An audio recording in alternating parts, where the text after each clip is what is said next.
She left with a man who wore tailored suits, and promised summers in the Hamptons came back years later to my garage, holding nothing but silence.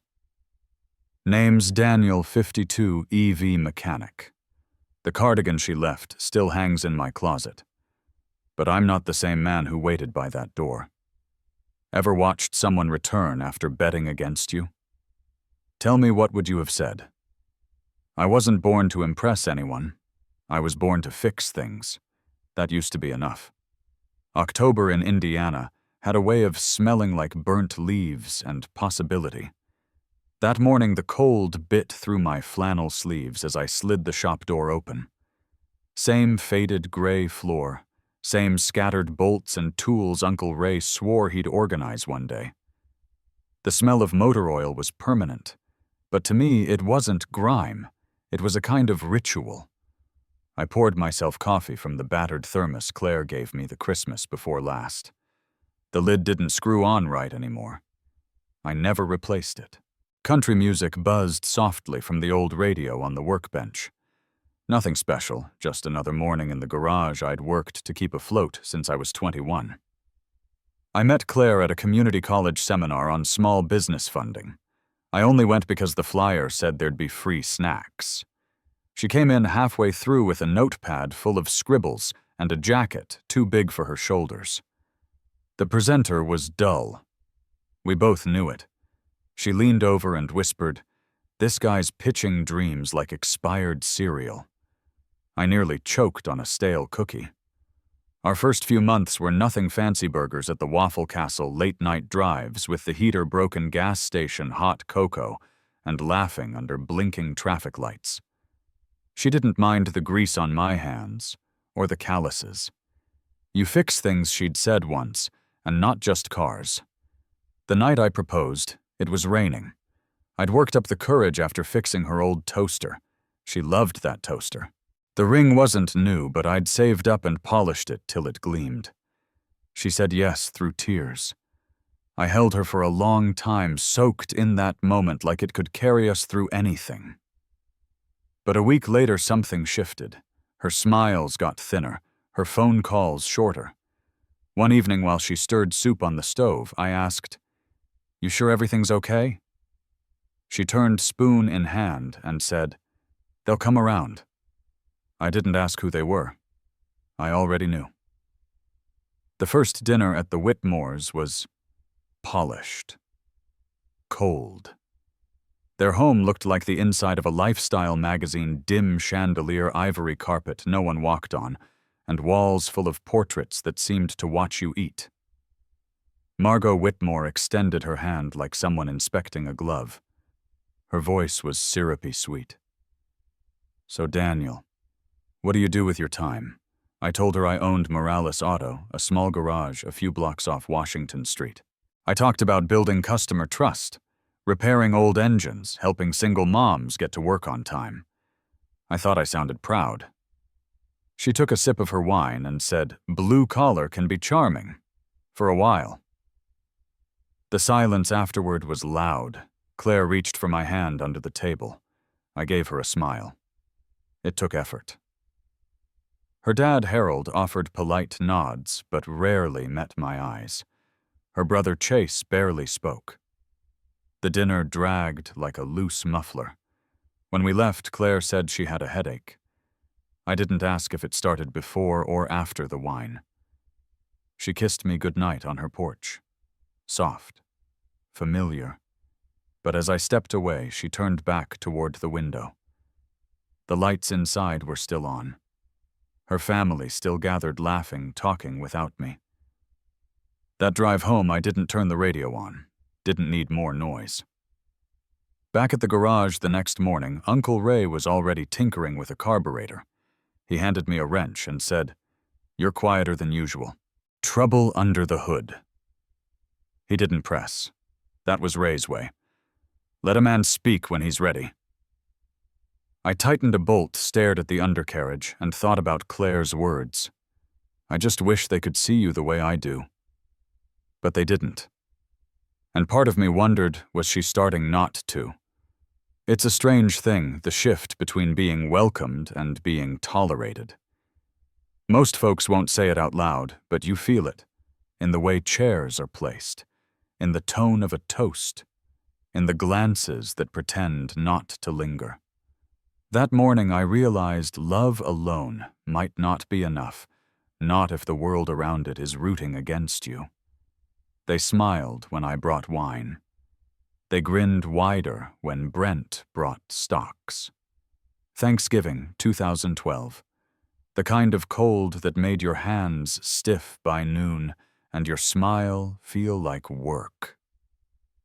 Claire asked if we could spend it at her family's place in Zionsville again. I said yes.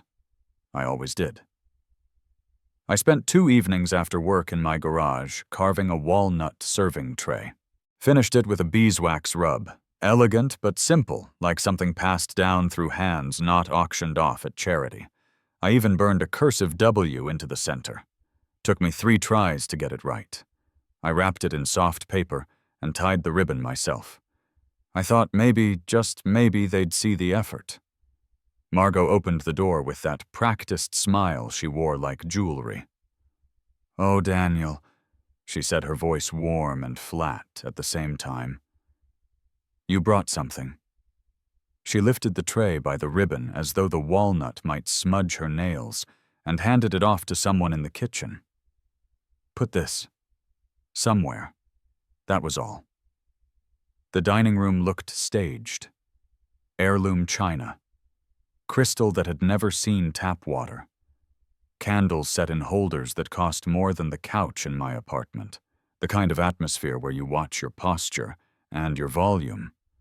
Claire's brother Richard was already there, sipping from a glass that looked like it belonged in a museum. He gave me a nod. Not a hello, not a smile, just a nod like he was acknowledging a pothole. Dinner was catered. Of course. There were servers I'd never met and food I couldn't pronounce. Classical music murmured in the background, probably piped through some invisible speaker system. I offered the wine I brought something modest, but thoughtful. Margot accepted it with a quick, "Thank you," then passed it off to a woman who clearly hadn't been hired to serve it. And then Brent arrived, tailored coat shoes polished to a courtroom shine, a grin that came standard with private schools and bonus checks. He was holding a bottle of wine that I recognized from a magazine article about investments. "Sorry I'm late," he said, shaking the frost from his coat. "IPO calls. Couldn't get off the line." Margot beamed. Richard slapped him on the back like they were old fraternity brothers. Even Claire perked up a little. And the room, it tilted. They all leaned in when Brent spoke. His stories were about summer in the Hamptons, his investment in a startup doing something with artificial intelligence, and a new property in Boulder just to get away sometimes. I tried to chime in. Mentioned how I'd helped a local mechanic install a new brake system for a high school's driver's ed cars. I tried again. Brought up small business tax cuts. Brent laughed loudly and interrupted with a quip about capital gains. Everyone laughed with him. Not at me, but not with me either. Just around me. Claire squeezed my hand under the table. Her thumb traced a little circle on my skin. But when Margot caught her eye and gave that slight tilt of the head just a half-inch of movement, Claire pulled away. The main course came and went. I chewed slowly, not because I savored it, but because it gave me something to do. Dessert was some kind of French tart with a name I forgot before it hit my plate. My tray, the one I'd carved by hand, never made it back out of the pantry. She didn't whisper. She didn't raise her voice either. Just let the words sit there like fine dust. Claire blinked, but didn't answer. I looked down at my cup. The coffee had gone cold. We didn't talk much on the drive home. Claire watched the dark trees pass by, one hand curled under her chin. I glanced over a few times, waiting for her to say something, but the silence between us had shape now. It wasn't awkward. It was deliberate. At home, I peeled off my jacket, hung it on the hook by the door. She sat on the couch, staring at nothing in particular. I stepped out of the bathroom with a towel around my neck when she finally spoke. "Have you ever thought about finishing college?" She said it like someone asking if I'd remembered to turn off the oven. I leaned against the doorframe, arms folded. Maybe I said. But we both heard what I meant. But in their world, pride wasn't currency. It was quaint. Claire looked at me like she wanted to believe I might still belong at that table. But belief can't stand alone when the room keeps voting you out. And I started to wonder if love could keep us warm when every door around us was designed to shut. She didn't bring a suitcase. That's how I knew she wasn't coming back. It was late August, and the air in Indianapolis hadn't moved for days. Heat clung to the walls like a memory that refused to leave. My apartment sat quiet above the garage I had closed for the summer, a decision that felt temporary at first, like most things you do when you're waiting for life to make up its mind. The basil plant on the sill was wilting again.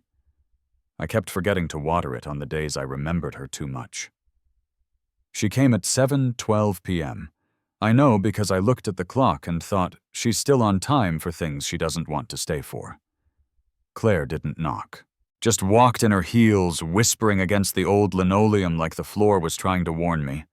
She was dressed like she had somewhere else to be, white blouse, navy slacks, a faint perfume that used to make me lean in without thinking.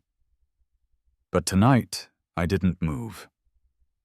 She wasn't carrying a purse, not even a phone in her hand, just keys, mine, hers, ours looped around her fingers like a charm bracelet without the charm. "I won't stay long," she said, not as an apology, more like a condition. She sat across from me at the table. Same seat she always chose because it got the best light in the evening. Her hands were flat on the surface, palms down, nails neatly manicured, like she had time for that again, like someone else was making time for her now. I noticed her eyes flick to the countertop. The wine bottle was still there, Cabernet, her favorite. I'd bought it weeks ago and kept it sealed. Some part of me thought we'd open it together after a long talk that ended with her saying, "Let's try again." That night wasn't built for that kind of magic. "This isn't about love," she said, staring at the wood grain in the table. "It's about life direction." She exhaled through her nose the way she did when she was about to say something rehearsed. "Brent's team offered me a consulting position," she said. "Short term. Maybe longer. It's an opportunity for stability." The name sat between us like a third-place setting. She didn't say his name often, but when she did, it never shook. "He understands where I want to go," she added. I wanted to ask where that was, but again fear held my tongue. Fear that she'd answer with a city, a lifestyle, a salary. Anything but here. She glanced around the apartment. Her eyes lingered on the framed photo of us from a state fair back in 2011. She was holding a corn dog. I had barbecue sauce on my shirt. We looked like the kind of couple that took forever to fight and forgave faster than most. She didn't ask to keep the photo. Instead, she reached into the inside pocket of her blazer and pulled out the silver key. My key. The one I had duplicated after her third sleepover, when she said she hated waking up alone. She placed it on the table slowly, like it was fragile. "I'll send someone for the rest," she said, like her memories were just items on a list to be retrieved. She stood. I did too, but only out of habit. Not out of hope, not anymore. At the door, she hesitated. Her hand hovered over the knob. For a split second, her shoulders dropped like she'd forgotten what she came to do. I thought she might turn around. Say something. Anything. But she didn't. She walked out into the hallway. And just like that, the air in the room shifted. Not cooler, not warmer, just less. I didn't follow. I stared at the door after it shut. The sound of it closing was quieter than I expected, softer than grief, but louder than goodbye. I poured the wine anyway. 2 glasses. Hers sat untouched. The night dragged. I washed her glass gently, dried it with the blue dish towel her mother once said looked too working class. I set it on the rack like nothing had changed. And I stayed there. The air conditioner hummed. Outside, a car passed playing some song I didn't recognize. The streetlight buzzed. My basil leaned toward the window like it was trying to escape. Somewhere in the apartment, her scent lingered. Maybe on the couch cushion, or the cardigan still folded by the laundry. I didn't move to find it. I let it find me. I stayed there until the sun touched the edge of the garage roof and made everything look golden for a moment, like it had been worth it. It didn't sound like crashing glass or angry yelling. Rock bottom for me sounded like a dripping faucet and the hum of a refrigerator full of nothing. Fall had crept into Indianapolis quietly that year. The leaves outside my window turned yellow without much ceremony. I hadn't noticed them change. I hadn't noticed a lot of things. The basil plant died weeks ago, and I hadn't thrown it out. It sat on the windowsill, a brittle monument to everything I had once tried to keep alive. I came home from another fruitless job hunt that day, stepping over a pile of unopened mail. I knew what they were. Final notices, past due warnings, and one polite reminder from the utility company that your service may be interrupted. I tossed my keys on the counter. They made a sound louder than expected, maybe because silence had become a tenant in the apartment, louder than company. The air smelled like motor oil and burnt coffee from this morning's failed attempt to feel normal. The garage downstairs had been shuttered for over a year. I still went down there sometimes. Sat on the cracked stool, touched the tools like they were old friends who'd forgotten my name. There was a voice message blinking on the machine. Only one. I knew who it was before I played it. Danny, it's Uncle Ray. Just checking in, bud. Haven't heard from you in a bit. I got a new coffee blend I think you'd like. Anyway, no pressure. Just wanted you to know I'm here. I opened the fridge and stared. 3 condiment bottles. 1 expired yogurt. A half-used lemon that looked like it had given up on being anything else. I didn't even close the door, just walked away and let it hum. The sink dripped. 1, 2, 3. I sat at the table, and something caught my eye. A gray cardigan. Claire's. Still hanging by the closet door like she might come back for it someday. I hadn't had the heart to move it. It was the last thing she touched in here besides the doorknob. I remember her saying once, "You keep going even when you should stop." At the time, I thought it meant I was strong. Now, I wasn't so sure. That night, I stopped pretending. I didn't shower, didn't eat. Just sat at the table with the day's rejection letter still in my back pocket. Around 8 p.m., I walked to the gas station because I needed to feel like I'd done something that day. Bought a single banana and a scratch-off ticket with coins I dug from the couch. Neither gave me anything. The clerk, a kid with a nose ring and a hoodie too big for him, handed me a folded flyer with my change. "They're hiring," he said. "Training program. Electric vehicles or something." Instead, I shoved it in my coat pocket and walked home in the cold. The lights flickered when I got back another unpaid bill, waiting to cash in its consequences. I pulled off my boots, sat in the dark kitchen, and finally looked at the flyer. Simple black font on a white page EV technician program. No degree needed. Start fresh. Learn something that lasts. I turned it over.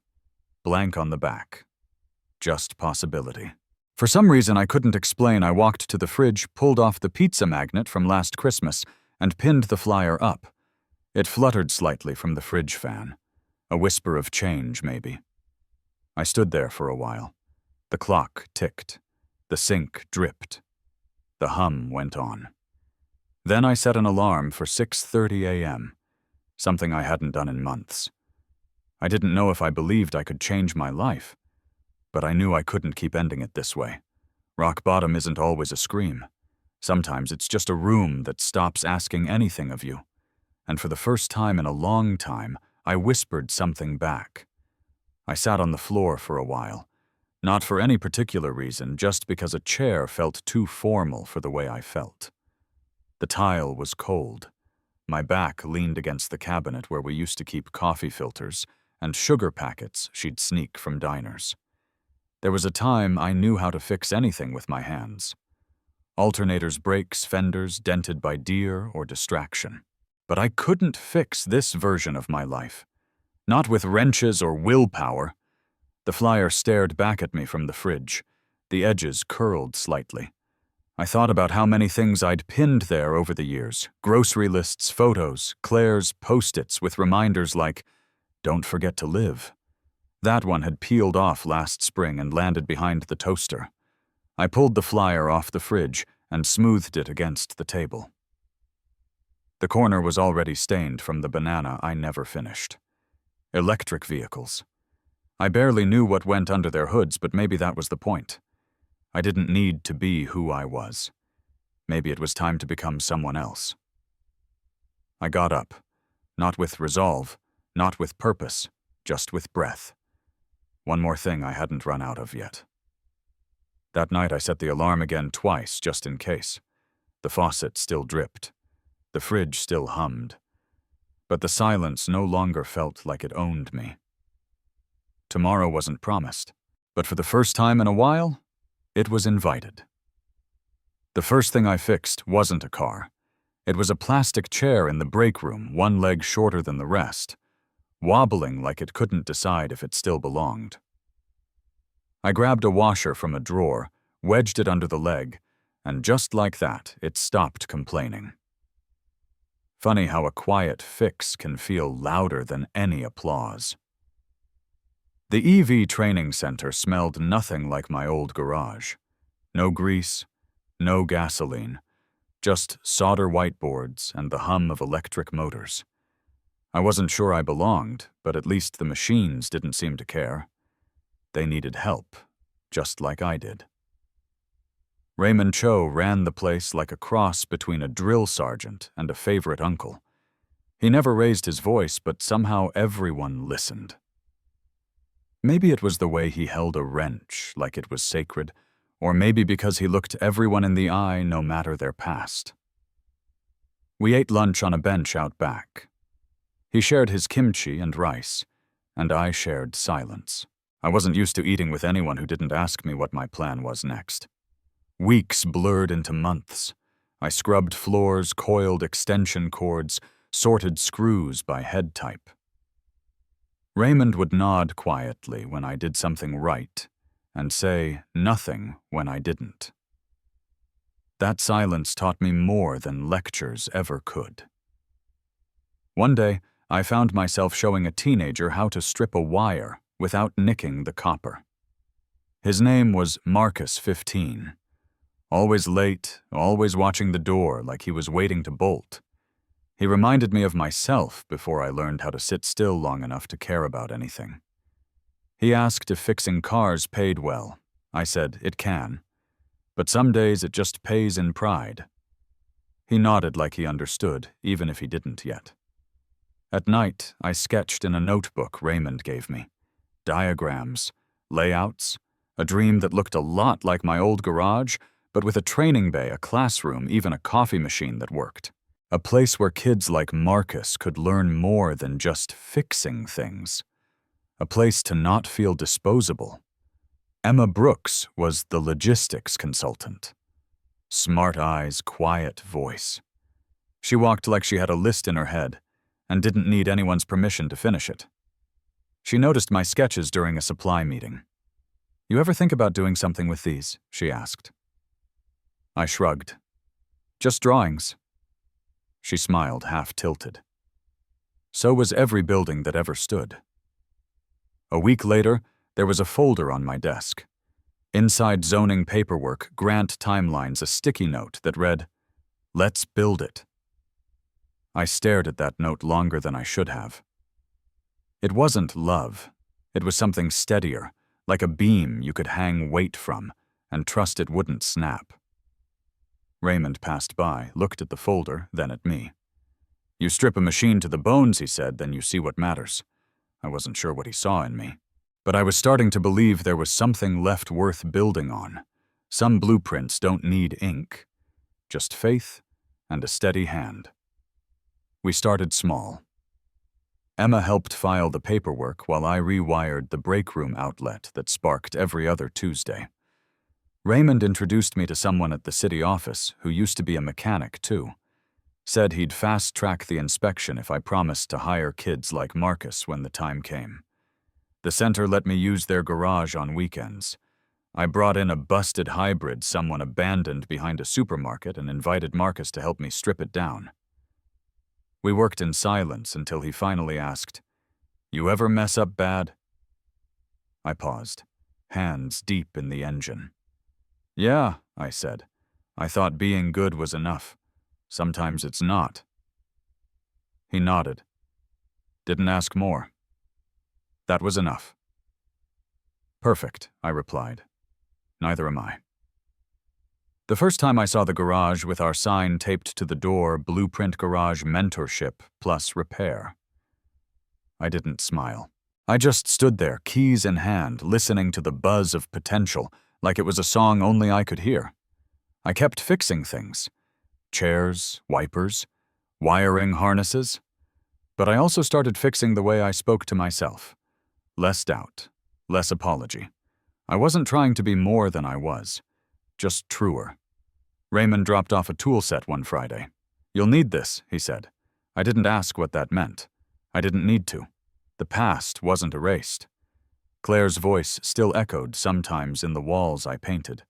Her cardigan stayed in a box in my closet, not because I was holding on, but because some memories deserve a shelf, not a shrine. One night after locking up, I looked at the workbench tools aligned 2 new applications from local kids stapled to the corkboard and felt something settle in my chest. Not closure, not triumph. The kind of steadiness that doesn't chase applause, that doesn't need to prove it was ever enough. She looked different. Not sad, just softer, like someone who'd lost the habit of pretending. Her coat was plain shoes scuffed, for the hair she once styled like a magazine spread was tied back loosely, as if she didn't have the energy to try. Claire hadn't called ahead. She just walked in as the front bell chimed, carrying nothing but silence. It was a Tuesday. Sunlight poured through the wide windows. Marcus and Danielle were elbow-deep in the hood of an electric sedan. A fan turned lazily above the waiting bench, blowing the scent of coolant and fresh basil. Emma had brought in potted herbs last week, said it made the place feel less like a shop and more like a second chance. Claire's eyes moved slowly across the room. Her gaze lingered on the shelves lined with donated books. The framed quote by the door, "Everyone gets a wrench. Some just need someone to show them how to use it," and finally landed on me. "It holds just enough," I replied, setting it down on the counter. "What brings you here?" She hesitated. "I made the wrong bet." The words hung there, not angry, not dramatic, just flat truth like an invoice for something long overdue. I nodded once. I figured. Brent's startup went under. He left for Singapore. My parents... She laughed, short and without joy. They finally got tired of holding the rope I kept climbing and cutting. I didn't say I was sorry. She wasn't asking for that. I didn't come to ask for anything, she added. I just remembered who you were. And I guess I wanted to see if that was still true. I stepped out from behind the counter and motioned toward the open bay. "Come on, let me show you around." She followed as I pointed out the tools the wall of photos with trainees past, and present the whiteboard schedules that Emma insisted on color-coding. 2 teens paused and glanced our way. I gave them a nod. Claire watched as Marcus tightened a bolt, and then looked up at me with a kind of casual trust. "You teach them?" she asked. "They teach me too," I said. Emma walked in just then, holding a paper bag and a thermos. She placed both on my desk with practiced ease. "No sugar in your tea," she said. "Like always." Emma gave Claire a polite smile. "Not warm, not cold. Just real." Then she turned and disappeared into the storage room. Claire stood still, hands wrapped around each other. "You're really happy, huh?" I picked up the thermos but didn't drink. "I'm whole. That's better than happy." She closed her eyes for a moment. I saw something shift behind them. Not regret, exactly. Just the weight of realizing that time only moves forward. She opened her mouth, then closed it again. When she finally spoke, it was quiet. "Would you ever consider—" I cut in gently. "You should eat." "But not here." Claire nodded once. No offense taken. No protest. She simply stepped back, eyes still taking in the room, the people, the life she didn't recognize anymore. At the door, she paused. "It's a good place, Daniel. I didn't try to make excuses. That more than anything told me she'd changed. The Claire I once knew had a script ready for every moment, a rehearsed defense, a polished smile, a way of talking that could make you feel small without her raising her voice. But now her posture spoke louder than words, shoulders sloped, gaze grounded, voice stripped of performance. "I regret who I became trying to prove them right," she said. That was a better answer than I expected. We walked past the classroom Emma helped paint last spring. The blue trim had been her idea, calming but awake, she'd said. On the corkboard drawings from the students, pinned like promises, one had sketched an EV engine with wings. I saw Claire pause at that one. Maybe she was wondering how many promises she had torn down chasing approval that never really loved her back. "You really built this?" she whispered. "With a lot of help," I said. "And a few broken chairs." She smiled faintly. "Always the fixer." "I don't fix people," I said. "Not anymore." She looked like she wanted to say something else, but stopped. And I was grateful. Because some things don't need a second draft. Some endings just need silence to stay clean. After she left, I sat by the open bay, watched Marcus high-five Danielle as they got the motor running. The hum filled the room, crisp and full of movement. A few years ago, that sound would have broken me, reminded me of all I lost. Now it reminded me I was still here, not waiting, just living. And that's more than enough. Some people come back to say sorry. Others come back because they finally ran out of places to run. But by the time Claire walked through my door again, I had already made peace with the past, with myself, with the silence she left behind.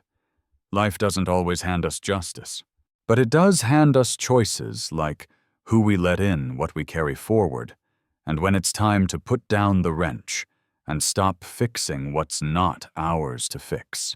Sometimes the best thing you can offer someone isn't a second chance, it's a boundary wrapped in kindness. If this story reminded you of a moment when you chose peace over pride or healing over holding on, I'd be honored if you shared it. After all, it's never too late to rebuild. Just make sure you're doing it for the right reasons.